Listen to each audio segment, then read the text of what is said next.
राजाफोरनिसिम आङो रोजा रोजा साबायखर बावदों UPPL दोलोखौ बिसासाव लानायनि थाखाय आरो गोबां सान हर थाखा फैसा गैयाब्लाबो खारनानै आफादखौ पार्टिखौ जे जोबोद गोहोगोरा खालामबाय बिनि थाखाय आङो जोंनि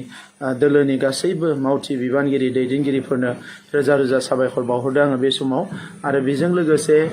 गासैबो जायफोर सानसुमै मेलेमजिबि जोंखौ सानफ्रोमबो फुंनि मोनानि गोसोआव थुलुंगाना हरनाय बायदिसिना जोंखौ आसि दिन्थिना हरनाय जोंनि कारेक्सननि थाखाय आरो जोंखौ लामा दिन्थिनाय बेनि थाखाय आङो साफ्रोमबो जोंनि सानसुमै जोंनि इन्टेलेक्सुयेलफोर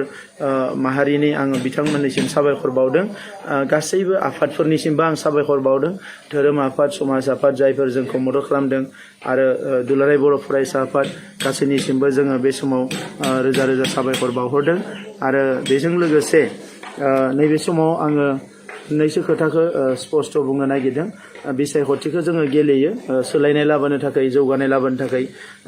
थांनाय गोबाव बोसोर हारिया गोबां अलखदाव दङमोन बिटिआर गोरोबथा जानायनि उनाव बयबो उदाङै हां लानो हानाय मोनसे थासारि फैदों जोंनि मानसिफ्रा रावबो नैबे समाव दुखु खैफोदाव गोग्लैनाङा मानोना जोंनि गेजेराव दायो खुनु आर्मि पुलिसनि डिस्टारबेन्स गैला दा बे गासैबो मोनसे थासारिया सोलायबाय आरो बेवहाय मोनसे गोग्गो समाज दानो हानायनि थासारिया फैबाय दा नंखायनो आंबो गोबां जोंनि लोगोफ्रा खावलायनाय बायदियै राजखान्थियाव फैदों आंजों लोगोसे गोबां यं फर्सआ बर' हारिनि जोंनि दोलोआव हाबदों बेजों लोगोसे गुबुन हारिनि यंफ्राबो लाइमोनफ्राबो लाख लाख जोंजों हाबफैदों मोनसे समाजाव सोलायनाय नांगौ जौगानाय नांगौ होननानै आरो दायो जोङो जोंनि हारिजों लोगोसे गुबुन हारिनि मानसिफोरखौबो लानानै मोनसे गोग्गो समाज दानो नागिरदों गेरेमसा माहारि दानो नागिरदों सोलोंथाइ बिथिङाव मोनसे जौगानाय लाबोनो नागिरदों जोंनि गासैबो लाइमोनफ्रा एमप्लयमेन्ट मोननो हायो गावनि आथिङाव गसंनानै संसार जानो हायो बिनि थाखाय माखासे प्रजेक्ट जोङो लानो थाखाय आखायाव लादों आरो बिटिआर गोरोबथाखौ 100% इमप्लिमेन्ट खालामनानै जेसेबां कलेज इउनिभारसिटिफोर बायदिसिना अनुस्थान प्रतिष्ठानफोर जों मोन्दों बेखौ गायसनजोबनानै जोंनि ओनसोलखौ मोनसे जौगासार ओनसोल महरै जोङो बेवहाय गायसननो जोङो नाजादों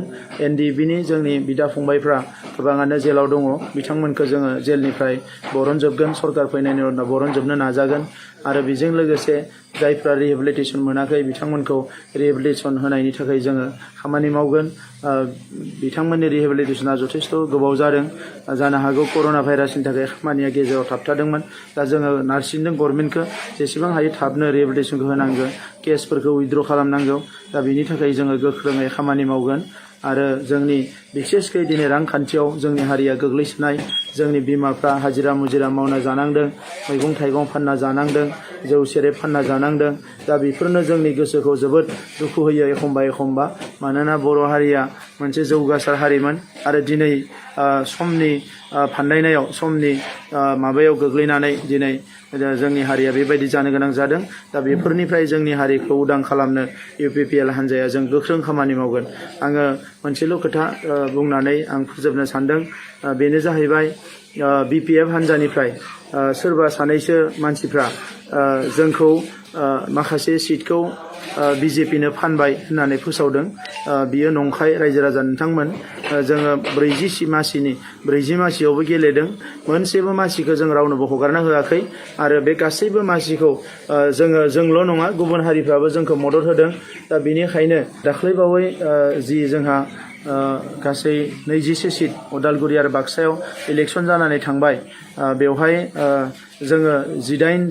18निफ्राय 20 मासि मोननाया रोखा जानानै दङ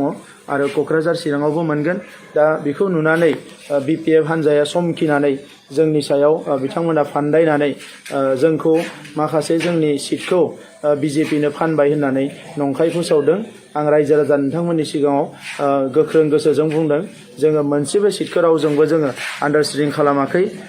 जोंखौ रायजो राजाफ्रा जेरै थिनदों हारसिङैनो इलेक्सन गेलेनांगौ जोङो हारसिङैनो सरकार दानांगौ आरो रायजो राजानि जौगानाय लाबोनांगौ जोंनि माहारिनि जोङो माहारिनि